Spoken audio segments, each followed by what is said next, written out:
तेरे नाम झालाय तुझा. हो नाही रे आता नाही. लेंथ तुझ्या केस. असू दे गप्प बस. तो मला अजिबात डिमोटिवेट होईल असं काही बोलू नकोस. केसांवर मी कोणाच्याच बोलत तरी बरं समोरचा गॉन केस असतो असं म्हणाले नाही. आता खूप ब्रेक चला हवं झाला समोरच मी विनोद मारतोय. ब्रेक झाला आता माझं ब्रेन एवढं ऍक्टिव्ह नसतं ऍट ऑल टाइम्स. रेडी चला. अचानक जाऊन सांगायचे रविवारी उद्या श्रीदेवी येणार आहे आपल्याकडे, तू श्रीदेवी आहेस. तू काय श्रीदेवी आहे, तसं कसं होईल. सो आय थिंक माझ्यासारख्या ऍक्टरसाठी तर डॉक्टर वॉज अ ब्लेसिंग. तर तुला असं वाटतं का की आपल्याकडे एकूणच सिरियसली कॉमेडी करणाऱ्या कलाकारांना हसण्यावरही नेलं जातं का?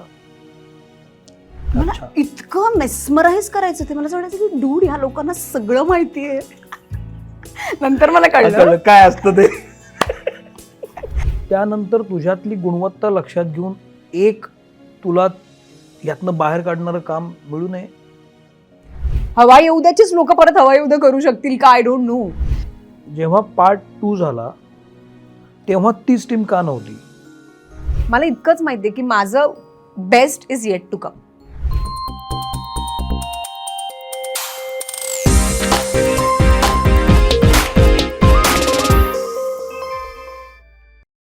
नमस्कार, मी Saumitra Bote. Mitra Mhane co powered by Trisha developers, associate partner Mandke hearing सर्व्हिसेसमध्ये तुम्हा सगळ्यांचं स्वागत. फार वेळ घेत नाही, आपल्यासोबत आहे श्रेया बुगडे. मी तुझं मनपूर्वक स्वागत करतो श्रेया. घराघरात पोचलेलं नाव आपल्या अष्टपैलू अभिनयामुळं, मिमिक्रीमुळं, विनोदाच्या उत्तम जी जाण तिला लाभली ह्याच्यामुळं श्रेया अतिशय अल्पावधीत म्हणा आणि दीर्घकाळ स्मरणात राहील अशी तू आता कामगिरी केलेली आहेस. गेल्या काही दिवसात तू कुठंच दिसत नाही आहेस, म्हणून तुला आज आमंत्रित केलं. श्रेयाकडून आपल्याला खूप गोष्टी समजून घ्यायच्यात, तिच्याबद्दल, तिच्या प्रोजेक्ट्सबद्दल आणि आणखी बरंच असेल.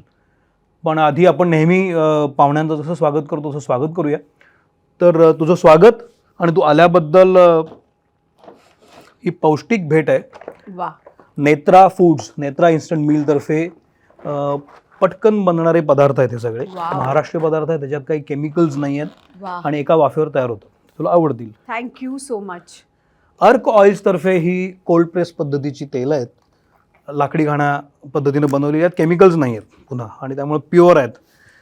अश्मन टेबल तर्फे हा हँड पेंटेड दिवा. अरे बाप रे, वाव. हा तुला कुठला पॉडकास्ट आहे की आल्या आल्या एवढी याच्यात गिफ्ट आणि surprises. Absolutely, thank you so much. आता मी इथेच ठेवते, नक्की ठेव, because it's matching to my outfit. Yeah. So अर्क, नेत्रा आणि अश्मन ह्याचे प्रॉडक्ट्स तुम्हाला हवे असतील तर डिस्क्रिप्शन बॉक्समध्ये आम्ही त्याची माहिती दिलेली आहे. जरूर तुम्ही वापरू शकता. मीही वापरलेला आहे, मला अतिशय आवडलेली प्रॉडक्ट्स आहेत. तर सुरुवात करूया. येस श्रेया, या प्लॅटफॉर्मवर मला तुला बोलून खरंच खूप आनंद झाला. यापूर्वी इतर वेगळ्या प्लॅटफॉर्म्सवर आपण भेटलो, पण हा माझा प्लॅटफॉर्म आहे आणि इथं तू आलीच वेळ देऊन, याबद्दल खरंच थँक्यू. तुला बोलण्यामागचं कारण हे होतं की चला हव्या उद्यामुळं तू खूप दिसत राहिलीस, तुझ्याबद्दल खूप चर्चा होत राहिल्या, बातम्या होत राहिल्या तुमच्या कार्यक्रमांच्या. पण जसा तो कार्यक्रम थांबला, दुसरं पर्व पण जेव्हा थांबलं, त्यानंतर त्यातले कॅरेक्टर, इतर जी पात्र आहेत म्हणजे कुशल आणि सगळी भाऊ हे सगळी मंडळी, ती कुठं ना कुठं दिसतात मला. काहीतरी प्रोजेक्ट चालू असतो. पण श्रेया मात्र मला कुठंच दिसत नाही. आत्ता श्रेया काय करते आणि कुठं आहे ती, हा माझा पहिला बेसिक प्रश्न आहे. मला वाटतं सौमित्र, तुला जो हा प्रश्न पडलाय तसा अनेक आय थिंक प्रेक्षकांना पडला असेल. त्यांच्याच मनातला प्रश्न आहे. हो, ऍब्सोल्युटली. आणि खरं तर मला सुद्धा हा प्रश्न पडलाय की मी कुठे आहे.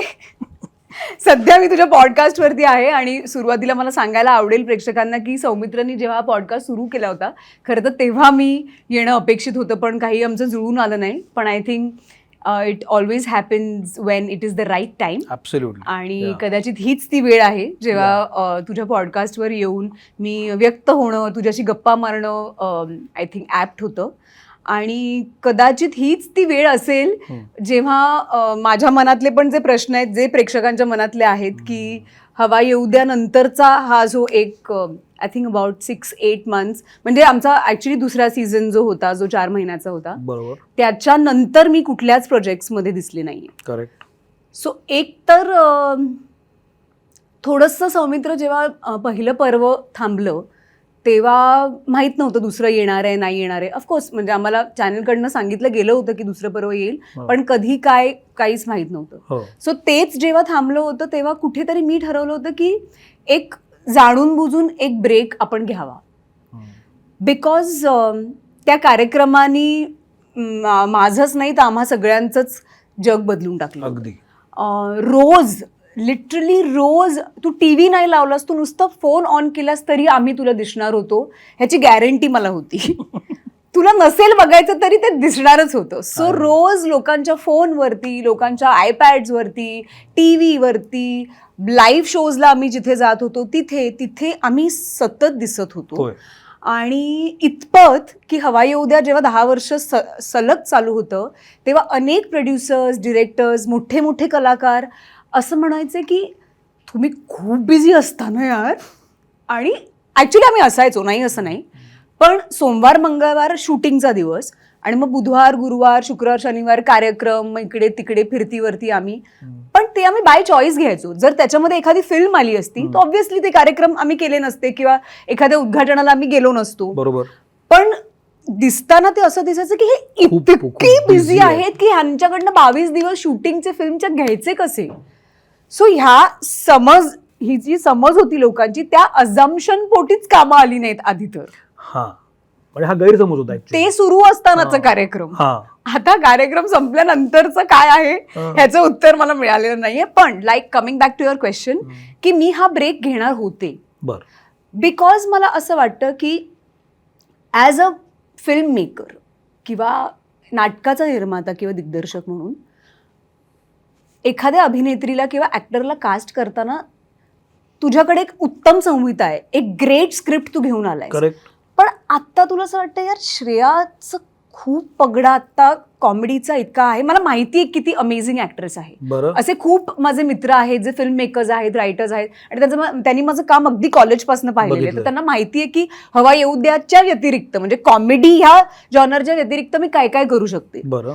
पण तरी सुद्धा मला असं वाटतं की त्यांना ते टॅप करणं त्यावेळेला योग्य वाटत नसावं is because of just the image. ती खूप स्ट्रॉंग आहे. बघ सौमित्र, जसं मी तुला म्हटलं की ह्या शोनी माझं लाईफ चेंज करून टाकलंय. असं होत नाही की मी कुठल्याही गावात, कुठल्याही शहरात, विमानात, रिक्षात, ओला उबरमध्ये बसले नाही, असं होत नाही की असं होत नाही. आणि हे आयुष्य खूप कमी लोकांना मिळतं. जी लाखो करोडो लोक या पृथ्वीवरती आहेत त्याच्यातली काही अगदी निवडक लोक आहेत ज्यांना हे ब्लेसिंग मिळालंय की तू बाहेर पडलास ना की म्हणजे उद्या मी गेले तर लोकांना माहिती की अरे ती गेलीये, असं नाही होणार समबडी हॅज पास्ड अवे. तर आपण एक मार्क सोडलाय आपल्या कामानी, एक ओळख बनवली आहे. तर आता त्याच्या बदल्यात जे गोष्टी येणार आहेत त्या येणारच आहेत. हवा येऊ द्यामुळे मला जी ओळख मिळालेली आहे तर असं दिस इज माय अझम्पशन की म्हणून कदाचित त्यावेळेला मला जशी अपेक्षित होती तशी कामं आली नाहीत. कामं येत होती, फिल्म्स येत होत्या, पण परत तोच झोन सगळा. मग मला असं वाटलं की अरे सोमवार मंगळवार लोक हे बघतायत, मग शनिवार रविवार एक 300-400 रुपयाचं तिकीट काढून लोक परत तेच का बघायला येते. नाही, मला त्याच्यात काय चॅलेंजिंग आहे. अगदी अगदी बरोबर. सो मग त्या प्रोसेसमध्ये बऱ्याच ज्या काही गोष्टी होत्या त्या नाकारण्यात आल्या आणि पुढून ज्या विचारण्यात आल्या त्याही तशाच होत्या. सो ते नाही होई मध्ये ते झालं. पण हवा येऊ द्या संपल्यानंतरचं फ्रँकली मी तुला सांगेन तर मला ॲब्सल्युटली काही आयडिया नाहीये की हे का होत नाहीये. बिकॉज जसं मी तुला म्हटलं तसं इंडस्ट्रीमध्ये आत्ता आघाडीचे जे दिग्दर्शक आहेत, लेखक आहेत, नाटकांमधले जे खूप प्रख्यात प्रोड्युसर्स आहेत त्या सगळ्यांना मी लहानपणापासून ओळखते. कारण माझी सुरुवातच बालकलाकार म्हणून झाली आणि त्या सगळ्यांना माझ्या कॅपॅसिटीबद्दल, माझ्या टॅलेंटबद्दल सगळं माहिती आहे. पण तरी सुद्धा व्हॉट इज गोइंग रॉंग ह्याचं उत्तर मलाही मिळालेलं नाही. I have no idea. या सगळ्यामध्ये गेल्या 10 वर्षामध्ये तुम्ही इतके परफॉर्मन्स दिले, त्यामध्ये तुमच्या खूप ओळखी पण झाल्या असतील. अगदी हिंदी कलाकार तुमच्याकडे येऊन गेले, दिग्दर्शक येऊन गेले, वाहवा त्यांनी दिली तुमच्या अभिनयाला. असं जेव्हा ओव्हरवेल्मिंग एक रिस्पॉन्स मिळत असतो त्यानंतर तुझ्यातली गुणवत्ता लक्षात घेऊन एक तुला यातनं बाहेर काढणारं काम मिळू नये? मिळायला हवं, ॲब्सल्युटली हवं. आणि मला वाटतं की त्याचं उत्तर मी शोधण्याचा प्रयत्न करते, कारण का असंही नाही आहे की लोकांना माहीत नाही आहे की मी कॉमेडी व्यतिरिक्त दुसरं कुठलं जॉनर करू शकते का नाही. कारण का समुद्र जेव्हा माझ्याकडे आलं तेव्हा मी हवाई उद्या करत होते. होय. सो प्रसाद आणि चिन्मय होय. हे दोघेही जण, प्रसाद कांबळी आणि चिन्मय मांडलेकर, हो. त्या दोघांनाही माझं काम आधीपासून माहिती माहिती होतं, होतं. माझ्यातली Capacity. टॅलेंट, क्षमता माहिती होती. हो. So they were brave enough to offer me that, कारण का त्यांना कुठेतरी माहिती होतं की she will be able to pull it off. पण त्यानंतर आय डोंट नो. आणि याच्यातही असं नाहीये की तू सतत स्लॅपस्टिकच करत होतीस. नाहीच, इनफॅक्ट नाहीच. एक्झॅक्टली. मी कधीच त्याच्यात स्लॅपस्टिक केलं तसं नाही. कधीच न करता कॅरेक्टर्स तू ओपन Exactly. केलीस, ती पोर्ट्रे ती खूप रिअल ह्याच्याकडे जाणारी, हां. की खूप म्हणजे मिमिक्री जरी आपण म्हटलं तरी मी त्याला इम्पर्सनेशन म्हणते प्रत्येक वेळेला, बर. ओके. कारण ते त्या व्यक्तीच्या क्लोज जाणारं असतं, Correct. Not the character that Correct, particular correct, actor correct. Played. म्हणजे त्यातही इतकं व्हेरिएशन होतं. असं असून सुद्धा जेव्हा अशा पद्धतीनं आपल्याकडे बघितलं जात नाही, उलट आपण आपल्याकडच्या सगळ्या क्षमता दाखवू पाहत असतो ऍक्टर म्हणून, की मी हे पण करू शकते, मी हे पण करू शकते, मी ते पण करू शकते. असं असताना जेव्हा आपल्याकडे त्याची पोचपावती वाहवाच्या पलीकडे येत नाही, तेव्हा तुला असं वाटतं का की आपल्याकडे एकूणच सिरियसली कॉमेडी करणाऱ्या कलाकारांना हसण्यावरही नेलं जातं का? मला नाही असं वाटत, कारण का माझ्या बरोबरीची जी लोक आहेत किंवा माझ्या जे कंटेम्पररीज आहेत ते सगळे सिनेमात काम करतायत, नाटकांमध्ये कामं करतायत. सो मला असं अजिबात वाटत नाही की त्यांना हसण्यावारी पण मग ती लोक कॉमेडी पुरतीच राहिली आहेत का, की जे तू नाकारलेस? आय वुडंट, म्हणजे त्यांना मिळणाऱ्या कामावरती मी कॉमेंट नाही करू इच्छित, पण मला असं वाटतं की इट इज देअर चॉईस. त्यांनी चूज केलंय की एका कॉमेडी शो नंतर जर त्यांना एखादी कॉमेडी फिल्म आली तर त्याच्यात अमेझिंग रोल आहे आणि मला मजा येणार आहे ते करताना. कास्ट अमेझिंग आहे, डिरेक्टर कमाल आहे, स्क्रिप्ट सॉलिड आहे. I want to be a part of this project. So it's a personal पण मग चॉईस. तू काम कॉमेडी केल्यानंतर तुला इतका का कंटाळा आलाय कॉमेडीचा, मला कंटाळा नाही किंवा आला. तुला ब्रेक का हवाय? काय माहित नाही सौमित्र, मला असं वाटत होतं की मी ना जेव्हा टेलिव्हिजन ह्याच्या आधी हिंदी पण करत होते, हो. तेव्हा मी हिंदी टेलिव्हिजन, गुजराती नाटक, मराठी टेलिव्हिजन, मराठी नाटक, मग एक कॉमेडी शो स्टँडअप, मग एक असा नॉन फिक्शन शो. हो. सो ना मी ऑलवेज Variety. स्वतःला चॅलेंजच करत आलेले. हवाई उद्यामध्ये पण मला असं वाटायचं की वेगळी भाषेतली बाई करते, काहीतरी वेगळं करते. आता हे झालं ना, सो त्याच्यात काय मला काय चॅलेंजिंग आहे तेच करण्यात. मला असं वाटतं की मग मी तेच करणार. मी तेच करणार, कारण का हवाई उद्यामध्ये मी 400 कॅरेक्टर्स केली असतील, 1200 एपिसोड्स. अगदी. सो मग मी मग मला तसं काहीतरी एक आलं की काहीतरी खेड्यातलं काहीतरी किंवा काय, तर मी त्याच्या जवळपास जाणार कदाचित काहीतरी केलं असेल आधी. हा. ओके. सो किक काय आहे कामाची, की हे मला ओ माय गॉड, आता मला मी श्रेया बुगडेच मला प्ले करायची आहे माझ्याच वयाची. अच्छा, म्हणजे ह्याच्यात सगळं अंडू करायचं, एकदम क्लीन स्लेट. हे तर आणखी कठीण आहे. You know what I mean. कारण आता त्याला कॅरेक्टर नाहीये, आता तिला खूप रिअल करायचं. असं वाटलं पाहिजे की तुझ्या लिव्हिंग रूम मध्ये तू सौमित्र बरोबर बसलीस आणि हे तू करतेस, आता कर. बिकॉज ऍक्टर्स खूप स्मार्ट असतात, त्यांना कॅमेरा सुरू झाला की त्यांना कळतं आपल्याला काय करायचंय.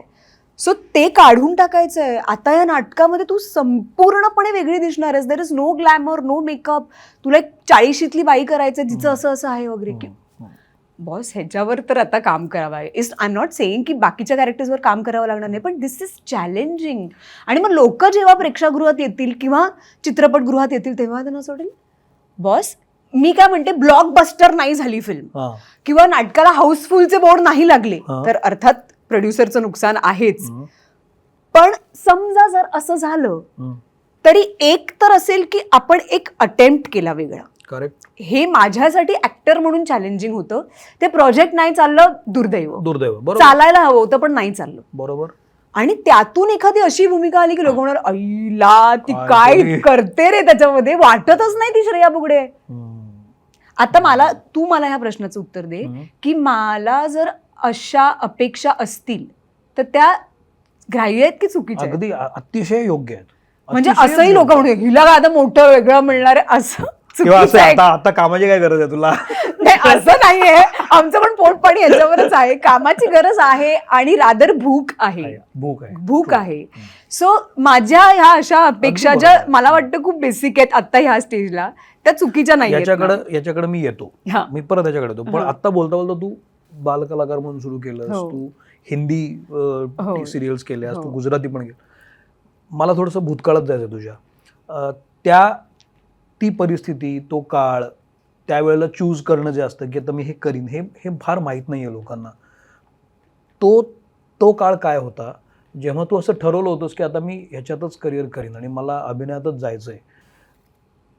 हौस, इंटरेस्ट, आनंद हा एक भाग असतो आणि प्रोफेशन हा दुसरा भाग असतो. विशेषतः मुली जेव्हा असं डिसिजन घेतात तेव्हा त्याला काहीतरी एक लॉजिक असायला लागतं. फक्त हौस असून चालत नाही, तारतम्य असायला लागतं, प्लॅन असायला लागतो. तुझ्याकडं काय होतं आणि तो काळ कसा होता जेव्हा तू असं ठरवलंस की आता मी हे करीन? माझ्याकडे एक फंडामेंटली अमेझिंग गोष्ट होती. एक absolutely 500% supportive family. Wow. Because हे सगळे प्रश्नच माझ्या आयुष्यातनं निघून गेले, बरोबर. लग्नाच्या आधी आणि लग्नाच्या नंतर सुद्धा. I have been blessed, knock on the wood. त्याच्यामुळे ना मला सौमित्र कशाचीच भीती वाटत नाही. I don't fear anything in life. I don't fear death. I don't fear not getting work. की सक्सेस काय, आता सक्सेस म्हणजे सक्सेस हे कशात तू मोडतोस हा विषय आहे ना शेवटी. अगदी. हो. So I don't know whether I am successful, but I know that I am very happy. मी म्हणजे जरी आता आपण ह्या विषयावर बोलत असलो की तशी संधी का नाही मिळाली आणि चित्रपट का नाही आले आणि श्रेया बुगडे नाटकात का दिसत नाही आणि वेगळं काही प्रोजेक्टमध्ये का दिसत नाही हवा योद्धानंतर, तरी मी खूप जास्त सॅटिस्फाईड आहे. आय एम नॉट कॉम्प्लेसंट की बस अभी मेरे को कुछ नहीं करने का, मेरा हो गया, असं नाही आहे. But I am satisfied with the kind of work that I have got. किती छान. आणि त्याला 2 गोष्टींची जोड आहे. एक तर मी प्रचंड मेहनत केली आहे and I am very proud of myself. मी प्रचंड मेहनत केली. मी वयाच्या 8व्या वर्षीपासून हे करते आणि मी प्रचंड चिकाटीने, जिद्दीने ते करत राहिली. There were times when I broke down. There were times जेव्हा मी आईला म्हटलं की मम्मा मला काहीच नाही हे होतंय ग. आणि मी शाळेत वगैरे होते रे तेव्हा, काय अशी काही अक्कल असते का आपल्याला. पण माय पेरेंट्स फुल फ्लेजेड ते माझ्या मागे, नाही तू कर, बघ एक दिवस आपल्याला पण छान संधी मिळेल, कर तू हे, ते मला सांगत राहिले. आणि त्यांनी माझा पिछा सोडला नाही. आणि मग मी म्हटलं की नाही, मग त्यांनी मला इतका सपोर्ट केला तर आपण डटून राहायचं, बघू काय होईल ते. म्हणून त्याबरोबर मी शिक्षण सुद्धा घेत राहिले की आपला एक बॅकअप प्लॅन असला पाहिजे कायम. आणि ऑफकोर्स म्हणजे तो जमानाही तसा काय नव्हता की नाही शिकलो तरी चालेल वगैरे, ते आईबाबांचं नाहीच. ते तर आधी मेन होतं की शिक्षण तर पूर्ण करायचंच आहे, पण त्याच्या बरोबरीने तुला जी साथ लागणार आहे ती आम्ही तुला देऊ, डोंट वरी.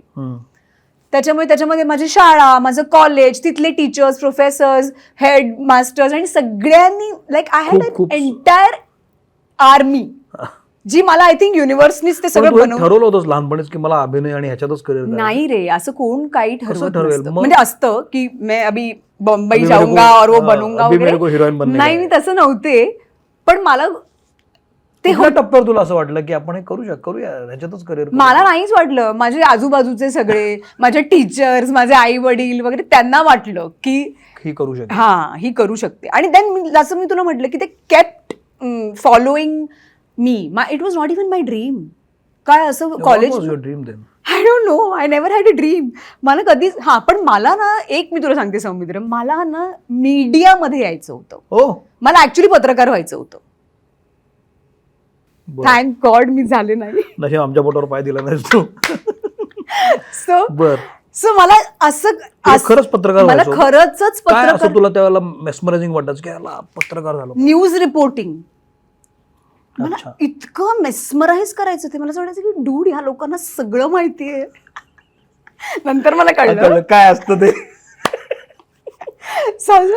वाव. आणि यु नो दिस, ती न्यूज रूम आणि ते सुटेड बुटेड सगळे, आणि ते मला एवढं फॅसिनेट करायचं ते सगळं. म्हटलं की क्या बात आहे यार, आणि अख्खं जग आहे ना बघतोय बॉस. हो. सो तो ते एक होतं. अवेअरनेस तो होता, होता. आणि that power, that authority. I always wanted to be in a power position, की असं नाही कोणीतरी येऊन काहीतरी करायला सांगते वगैरे, तसं नाही. I know. अर्थात True, with true. Due respect to all those jobs, मला असं वाटायचं की आपण अशा एका पदावर असलं पाहिजे की you are able to call shot. So that was my dream, हे मी Wow. तुला सांगते वा, नक्की. बरं.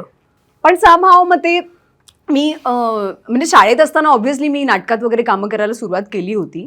पण जसं जसं मी कॉलेजला गेले तसं मला वाटलं की तोपर्यंत सगळं असंच छोटं छोटं काहीतरी, इकडे येईल तसं करत सिरियल, जायचं. तिकडे कोणातरी हिरोची बहीण, तिकडे कुठे 2 दिवसाचा रोल, हिरोईनची मैत्रीण वगैरे असंच चालू होतं. पण मग तू तिथे मी, आणि मग फूबाई फू, अँड देन हवाई उद्या. So it was a life changing, आपण म्हणतो ना की एक क्लेम टू फेम तुमच्या आयुष्यातला टप्पा.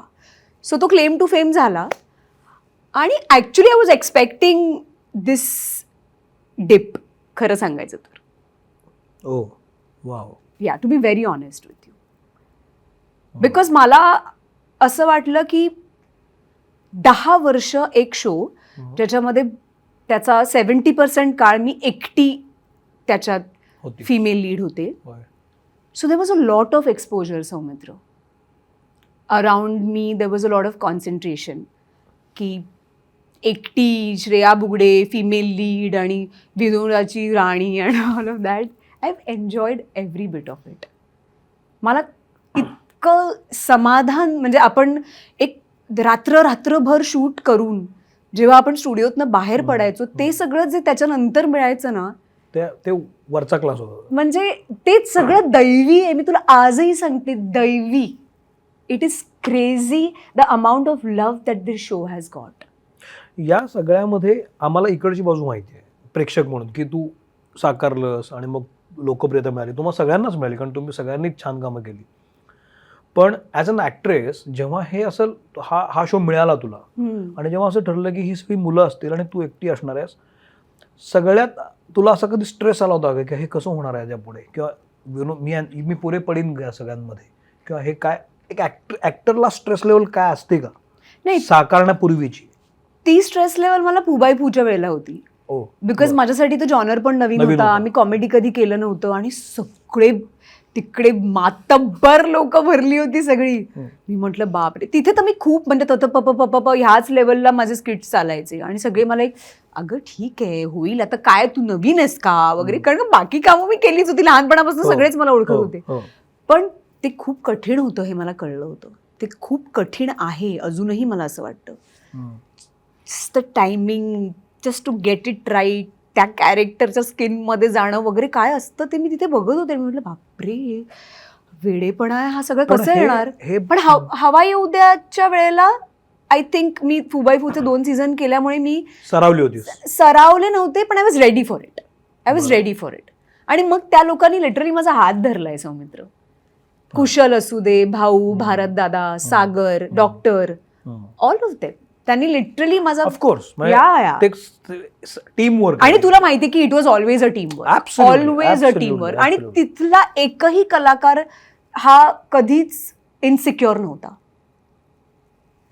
त्या प्रत्येकाला माहितीये की आपण आपल्यामध्ये परिपूर्ण आहोत, आपल्या प्रत्येकाचं एक वेगळं कार्ड आहे, एक वेगळा शेड आहे, आणि ते सगळे घेऊन उतरायचे. त्याच्यामुळे it was a very happy, colourful palette झालं होतं. ऍब्सोल्युटली मिक्स होत नव्हता कलर, म्हणून ती स्ट्रेंथ एकत्र आली सगळ्यांची. या सगळ्यामध्ये तू जेव्हा तुझ्या अभिनयाचे एक पैलू दाखवायला सुरुवात केलीस, मग याची मिमिक कर, त्याची मिमिक कर, किंवा सिच्युएशनल कॉमेडी कर, तुला सगळ्यात जास्त कोणाचं कॅरेक्टर करताना लागला होता? किंवा आता उद्या सांगितलं होतं की तुला उद्या सईची मिमिक्री करायची आहे, उदाहरणार्थ म्हणतो मी, तर सईचं करताना जो त्रास होतो, त्रास म्हणजे काय, एफर्ट्स लागतात, सगळ्यात चॅलेंज कुठलं होतं तुला या सगळं कॅरेक्टर करताना? खरं सांगीन तर सुरुवातीला तर सगळेच खूप चॅलेंजिंग होते. त्याच्यानंतर मी काही एपिसोड्समध्ये सई किंवा श्रीदेवी किंवा आऊ, नंतर उषाताई, कंगना रनौत वगैरे ह्या, किंवा शुभांगी गोखले, हे जे माझे एकदम आवडीचे माझे, तर कधी कधी काय व्हायचं माहिती सौमित्र, बिकॉज मी मिमिक्री नाही करत ना, हा. मी त्यांचं काय काय लेटेस्ट बघून हा. साईचा एखादा इंटरव्ह्यू बघितला, मुक्ताताईचा एखादा इंटरव्ह्यू बघितला आणि मग गेले स्टेजवरती करायला. हा. अशी माझी तयारी असायची. तर कुठल्या कुठल्या अशाच इंटरव्ह्यू मध्ये नाही का न्यूज चॅनलवरती आपल्याला बोलवतात की श्रेया जाता जाता एक मला कधी कधी यायचीच नाही म्हणजे करता, असा अभिनय करून दाखव असं. हा. ओ. हं. कारण का मिमिक्री बघ वेगळं असतं ते. अब देखते हैं ये वगैरे असं करून ते सहजतेने ते switch on होतं. करतात. हा, ते मला कधी कधी यायचंच नाही. नंतर मला वाटलं की हा सईचा आवाज वाटतच नाही, आपण का करतोय असं सुरुवातीला व्हायचं. ती नस पकडता यायची नाही, कधी ते कुठल्या तरी एपिसोडला आली नाही आली. नंतर नंतर मग ते करत करत करत करत मला अजूनही आठवतंय की एका एपिसोडला मी अशीच रिहर्सल करत मागे फिरत होते आणि बोलत होते माझे डायलॉग. तर डॉक्टर ओव्हर हर्ड आणि तो म्हणाला की हा आज लागलाय तुझा करेक्ट असं. सो प्रत्येक वेळेला चॅलेंजिंग असायचं. अरे अचानक जाऊन सांगायचे रविवारी उद्या श्रीदेवी येणार आहे आपल्याकडे, तू श्रीदेवी आहेस. तू काय श्रीदेवी आहेस, असं कसं होईल. सो खूप जास्त प्रेशर आहे. खूप खूप कलाकारांनी तुझं विशेषतः कौतुक केलं, कारण या सगळ्या मुलं तर चांगलीच होती, ती मुलांमध्ये एकटी मुलगी धैर्यानं उभी आहे आणि सगळ्यांना पुरून उरती आहे. म्हणून अनेक हिंदी कलाकारांनी तुझं कौतुक केलं, मराठी दिग्दर्शकांनी कौतुक केलं, खूप जास्त म्हणजे चांगलंच होतं ते. पण यामध्ये तुला भावलेली एखादी अशी म्हणजे तुने अच्छा किया हे खूप सरधोपट आहे की छान मस्त मस्त, पण जेव्हा मी तुझ्याशी डिटेल त्याच्यावर बोलतो, डीप बोलतो, तेव्हा तुला वाटतं की अरे या खरंच या माणसाला आवडले. अशी एखादी प्रतिक्रिया तुझ्या लक्षात राहिलेली आहे का कोणाची, की हे मी केलं आणि ह्यांनी मला अशी प्रतिक्रिया दिली की जी मला भिडली? अशा खूप आहेत. आता ऑन रेकॉर्ड आहेत त्या सगळ्यांना माहितीच आहे. पण मला आठवते की जेव्हा श्रीदेवी जी आल्या होत्या आणि मी इंग्लिश मधलं त्यांचं कॅरेक्टर केलं होतं, तर खूप दडपण येतं बघ सौमित्र. उद्या येतं ना. सपोज मी तुझ्या समोर बसले आणि मी सांगितलं की आता मी सौमित्र पोटे सादर करते आणि काहीच मी तुझ्यासारखं करत नाही, तर तू म्हणशील हे काय? काय? मी असं बोलतच नाही आणि असं कुठं मी असतो वगैरे असं वगैरे होईल. त्यामुळे खूप दडपण येतं आपण जे करतोय ते. बरं ते कमी पण करून चालणार नाही. इट हॅज टू जितकं जवळ जाता येईल मॅच तसं. होतं पाहिजे. तर श्रीदेवी मॅम आल्या तेव्हा ऑब्व्हियसली मला तेवढं प्रेशर आलंच होतं. पण ते सगळं संपलं, मग ते स्किट संपलं, मग त्यांना स्टेजवर वगैरे बोलवलं आणि मग कट झालं, म्हणजे कधी मेकअप बिकअप असं चाललं होतं. तर मी त्यांनाही कसं भेटायला की मॅम ह्यूज फॅन वगैरे, आपण जातोच ना, काय म्हणजे कोण आलंय आपल्या सेटवरती. तर त्या म्हणाला you did very well, it was one of the most decent mimicries that I have seen. असं त्या मला म्हणाल्या. मला असं वाटलं की देव पावला, म्हणजे डिसेंट म्हणायला रे ते. कारण सी असं आउट ऑफ लाईन जाऊ शकतात ना लोक, आणि त्यांचं तर किती कोणी कोणी केलं असेल. सो ते मला आठवतं. आणि बाकी सगळ्याच जणी आता मैत्रिणी आहेत, ताई आहेत, मावशा आहेत, तर त्या तर खूप प्रेम करतातच. जसं सई वगैरे, तर मला वाटतं की कधीतरी आता तिने मला पुन्हा बघितलं ना करताना, तर ती आता मला ती पुढच्या वेळेस डबिंगला तूच जमायची. मी तिला ऑफर पण देणार आहे की तू नसशील, कारण की शी इज बिझी, तर मी जात जाईन, असं काय नाहीये. आणि ऑफकोर्स उषा मी म्हणणार होतो, सगळ्यांनी मला सांगितलं होतं की तू जे हे करतेस ना, तू आग से खेल रही हो बहन, मत करो. पण she such a sweet heart.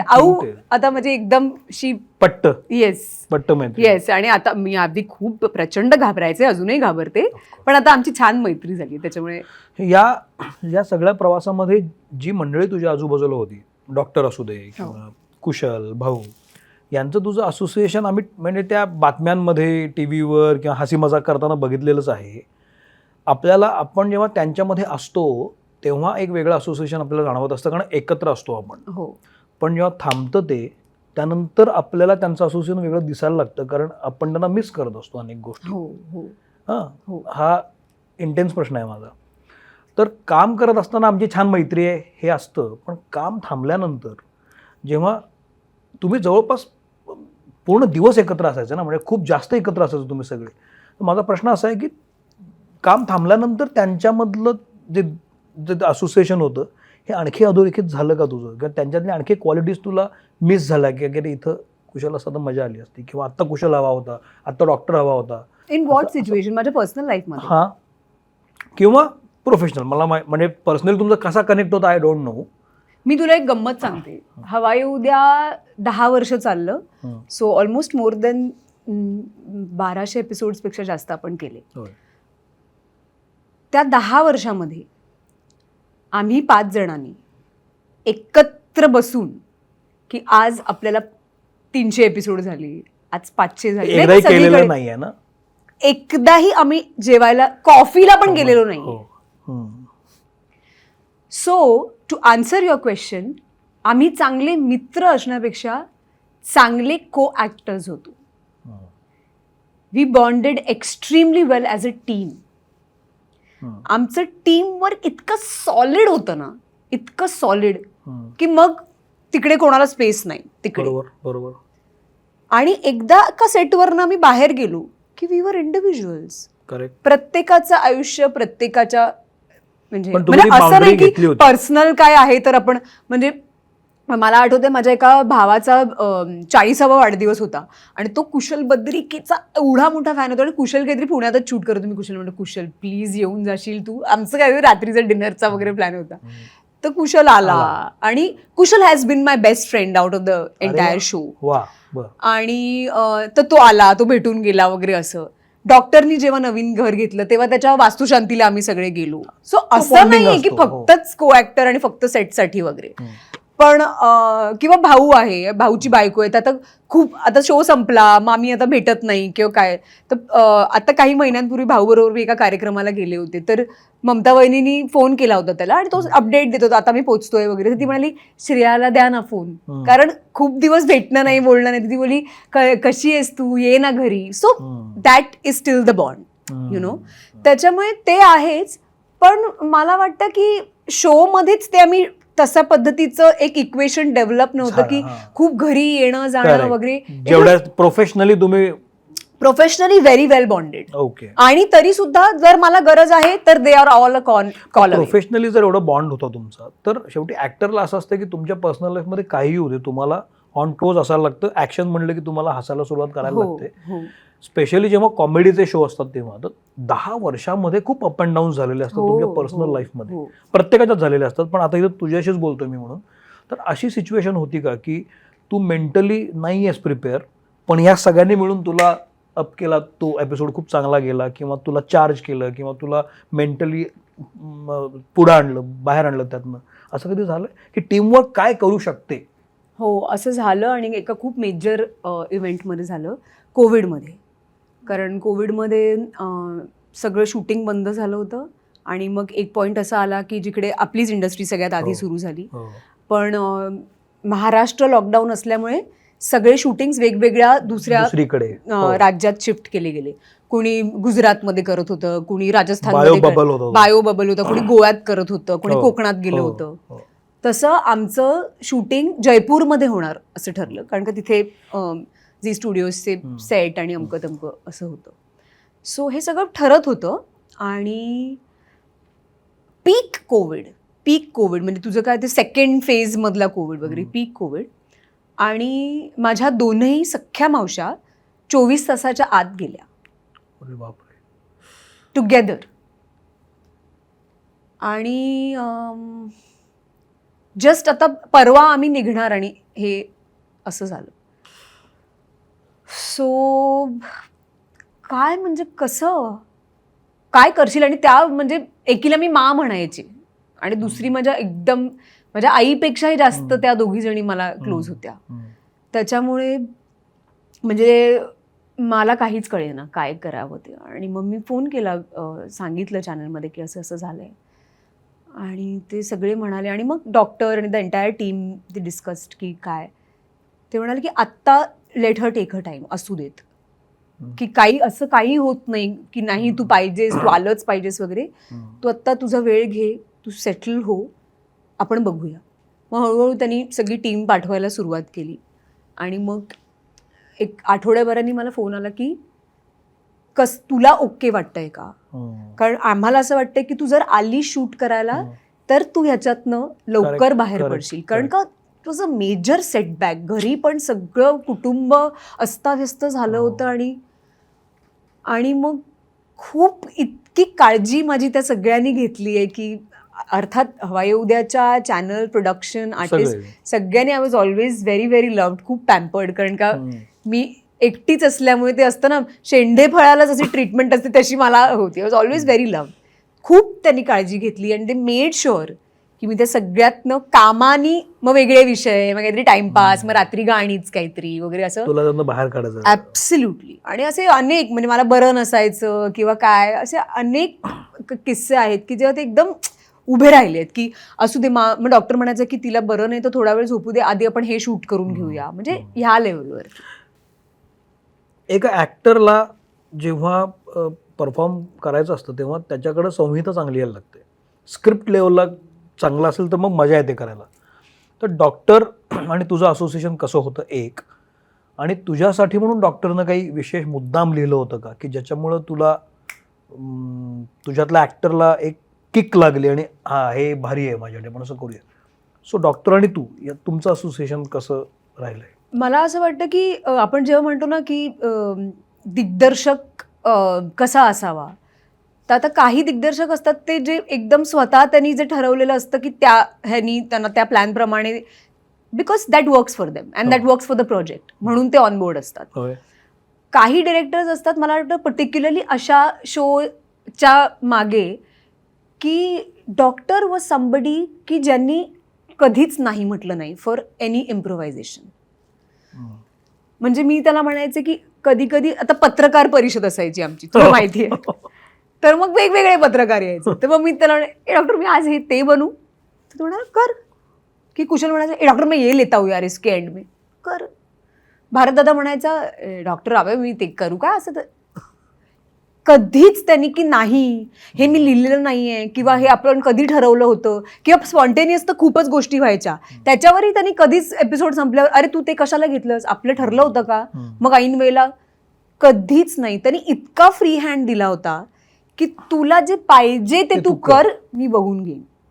आणि हा मला असं वाटतं की त्याचा आमच्यावरचा कॉन्फिडन्स होता की ये मेरे बंदे, they will not let me down. मला माहिती आहे की ते एक लाईन क्रॉस करणार नाहीत आणि झालंच तर कॉन्टेंटच निघेल, ते चांगलंच होईल. एक्झॅक्टली. सो कधीच नाही. आणि नंतर नंतर मला असं वाटलं की त्याला माझ्यातला काय म्हणू आपण ट्रेट्स कळले होते, माझ्यातले चांगले पॉइंट्स कळले होते की काय दिलं तर ही जास्त त्याच्यावरती वर्क करते. मग त्या अनुषंगाने लिहिताना पण ते तो लक्षात ठेवायचा. त्याला माहिती आहे की माझं बाकीच्या भाषेंवरती पण जरा बऱ्यापैकी कमांड आहे.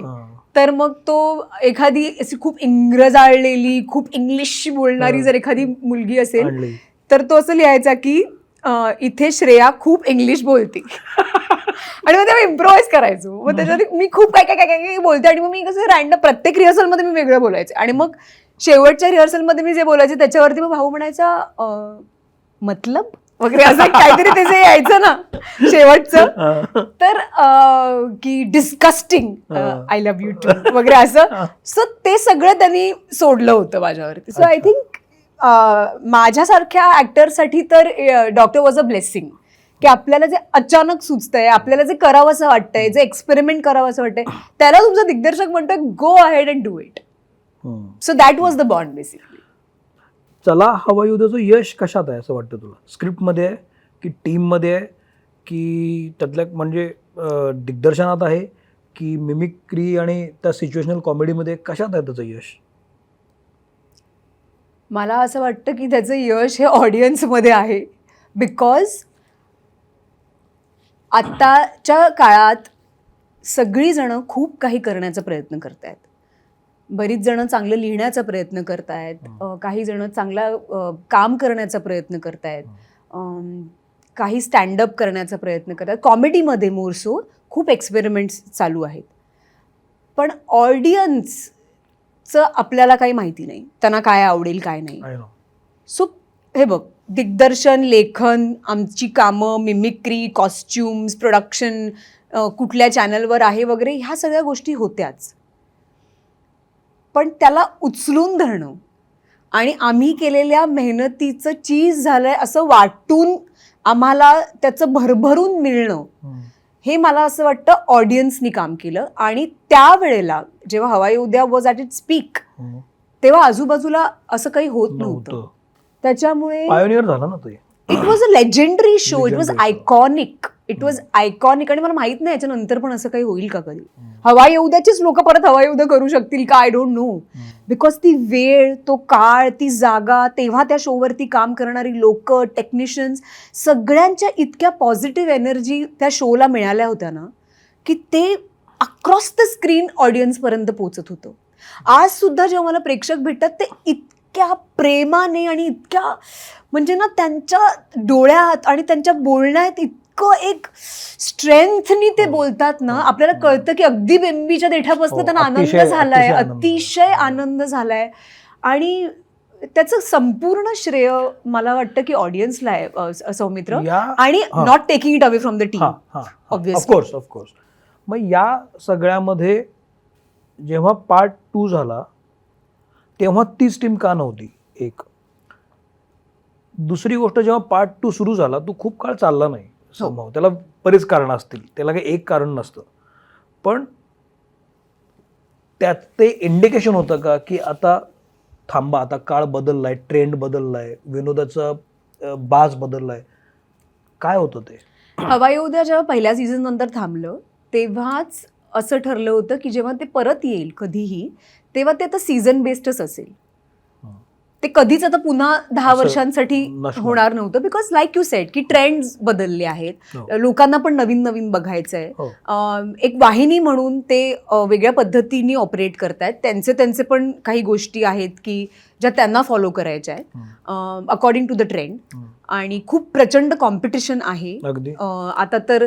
OTTची पण झाली आहे आणि ऑनलाईन कॉन्टेंटची पण झाली आहे. सो टेलिव्हिजनची पण गणितं बदलली आहेत. सो ते तसंच ठरलं होतं की ते सीझन बेस्डच असणार आहे.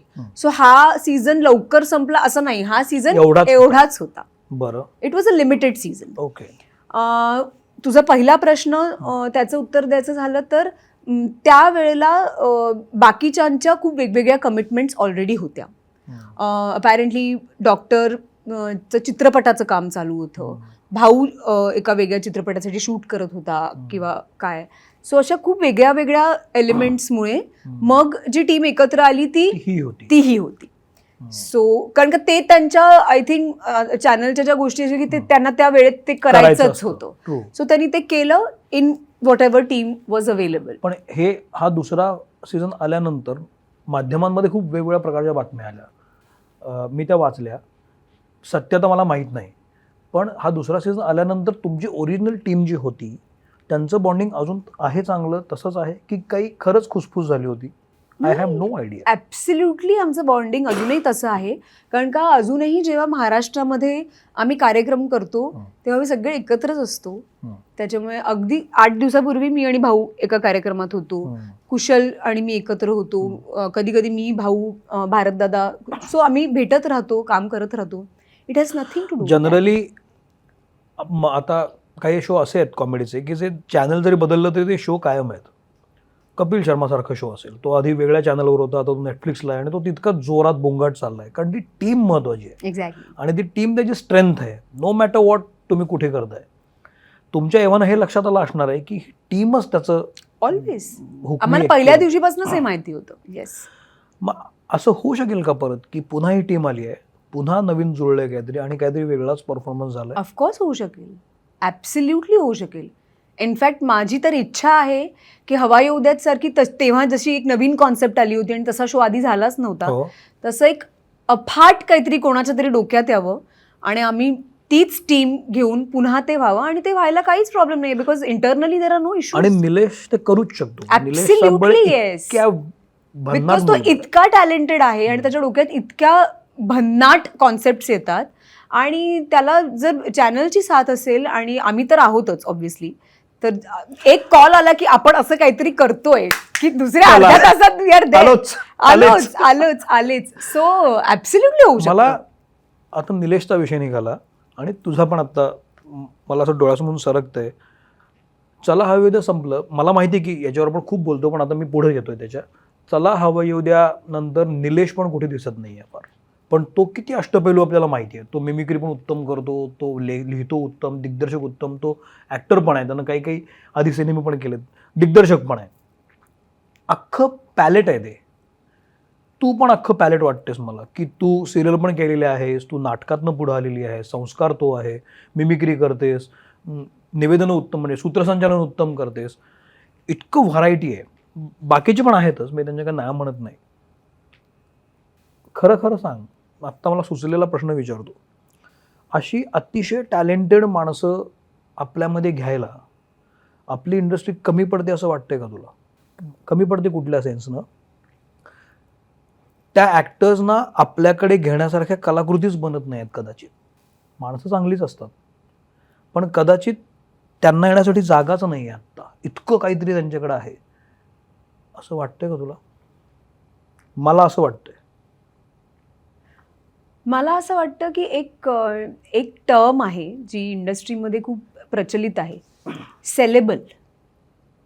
की तू एखाद्या प्रोजेक्टसाठी जेव्हा एखादं कास्टिंग करतोस तर ते प्रोटॅगनिस्ट जे आहेत ते सेलेबल आहेत का? Can you bank on them box ऑफिससाठी? कारण का आता ते सगळं खूप मॅटर करतं.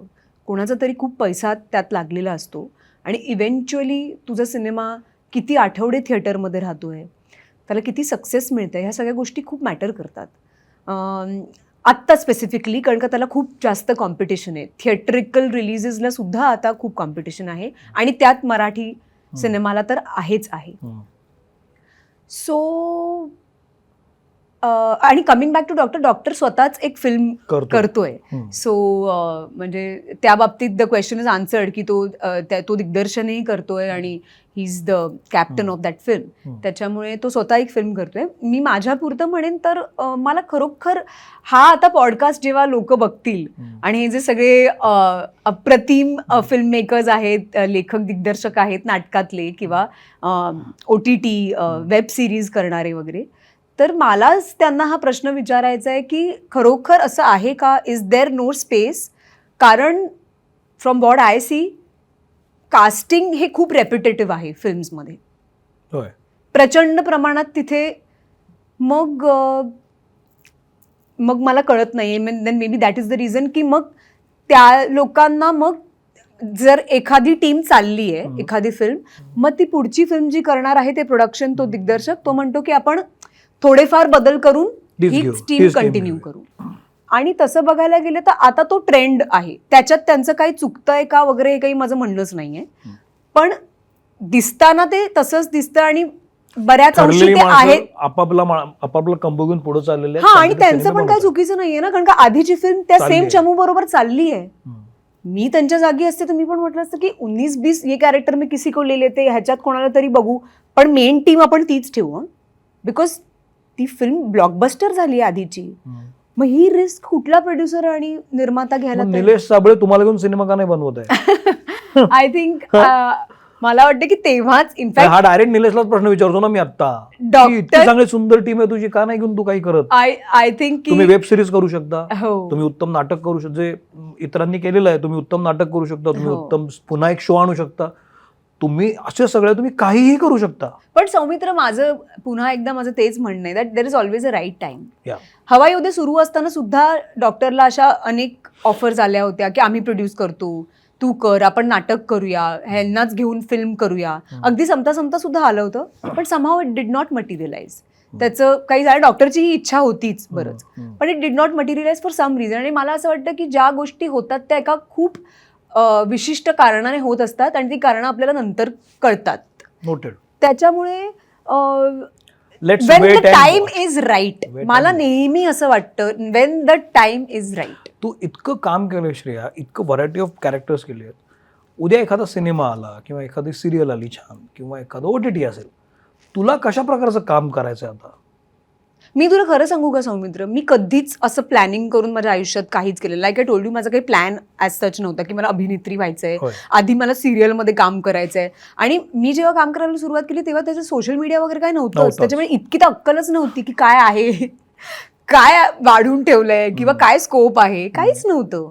आत्ताच्या जनरेशनला तर माहिती आहे की एवढे सगळे ऑप्शन्स आहेत. मग आपल्याला इन्फ्लुएन्सर बनायचं आहे का, मग आपल्याला सिरियलसाठी ऑडिशन द्यायच्या आहेत का, आपल्याला काय करायचं हे सगळं त्यांना माहिती आहे. तर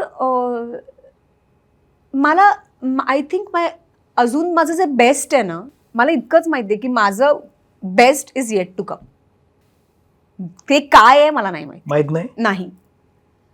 पण मला ही खात्री आहे की जेव्हा ते होईल ना तेव्हा लोकांनाही तेच वाटेल की ये बॉस ये. आणि मला नाही माहिती ते काय, जसं हवा येऊ द्या. मला माहित नव्हतं की कॉमेडी बिमेडी माझं कशाची खातात हे मला माहित नव्हतं, पण इट जस्ट हॅपन. ते झालं झालं झालं आणि ते खूप झालं, म्हणजे खूप जास्त झालं. सो माझा प्रचंड विश्वास आहे इन दिस प्रोसेस की एक दिवस एक दिग्दर्शक जो माझा मित्रच आहे किंवा खूप लेजेंडरी कोणतरी आहे, त्यांनी खूप उत्तम सिनेमे केलेत, तो एक 10 वर्षांनी येऊन पण मला म्हणू शकतो की श्रेया चल चल. आणि मला माहिती आहे की ते जे होईल.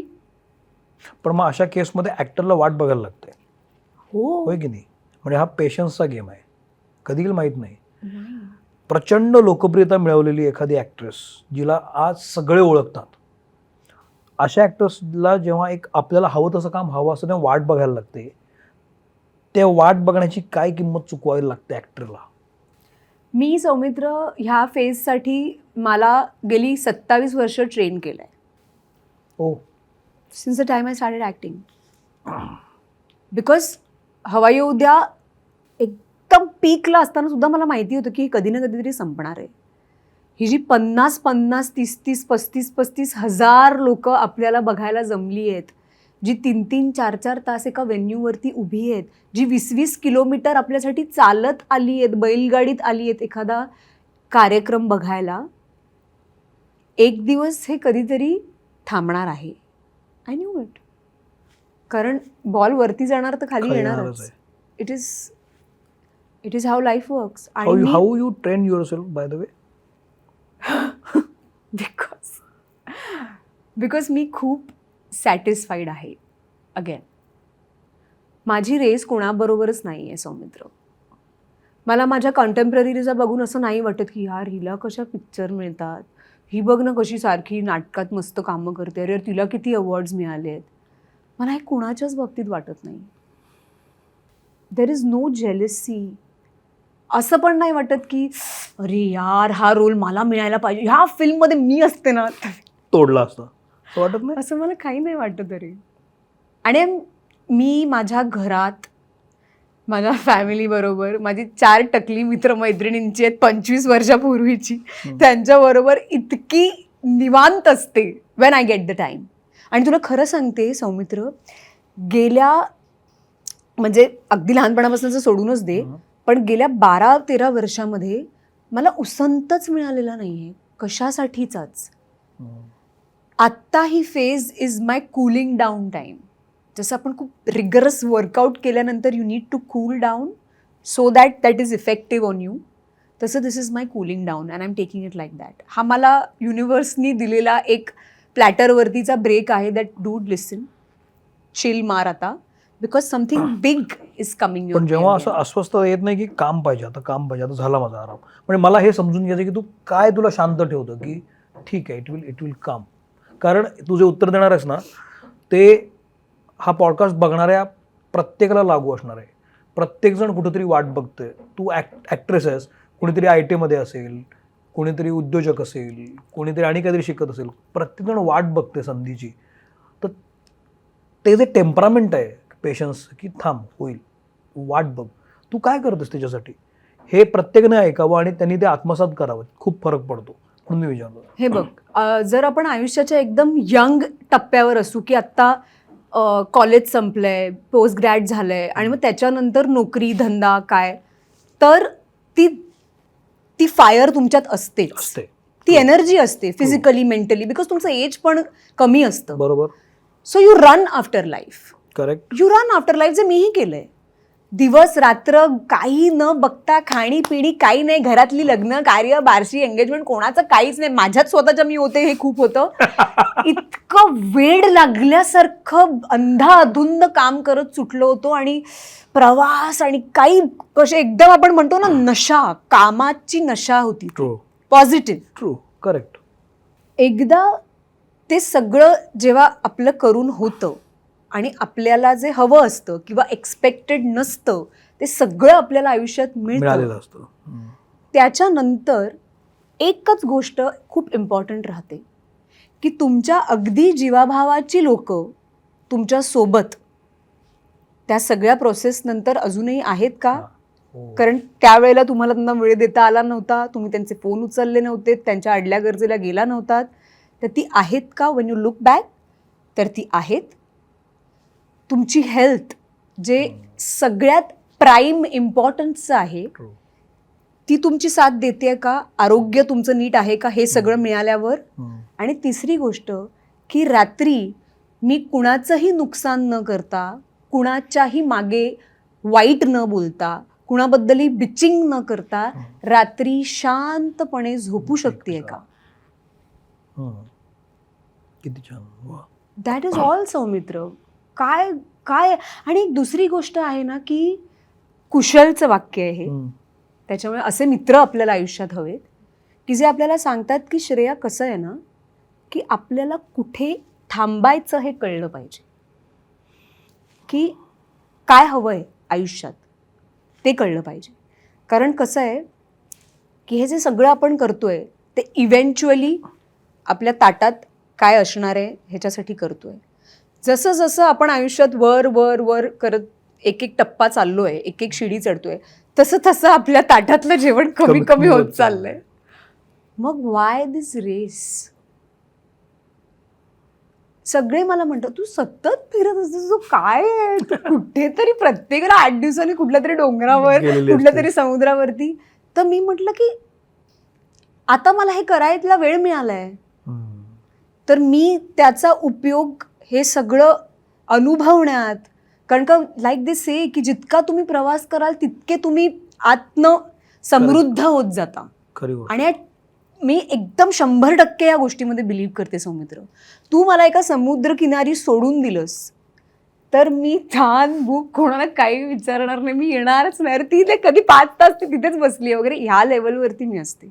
मला प्रचंड प्रवास करायला आवडतो. माझ्या कम्फर्टमधली जी लोकं आहेत, जसं मी तुला म्हटलं की ती 4-5 टकली आहेत आणि माझी अगदी जवळची फॅमिली आहे, आई वडील, नवरा बहीण, तिचा नवरा वगैरे वगैरे, सासू सासरे.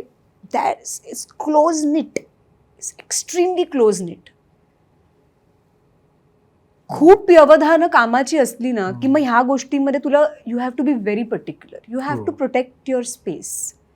मग ते आपल्याला शांत राहायला आणि बेटर डिसिजन मेकिंगला मदत करतं. किती छान.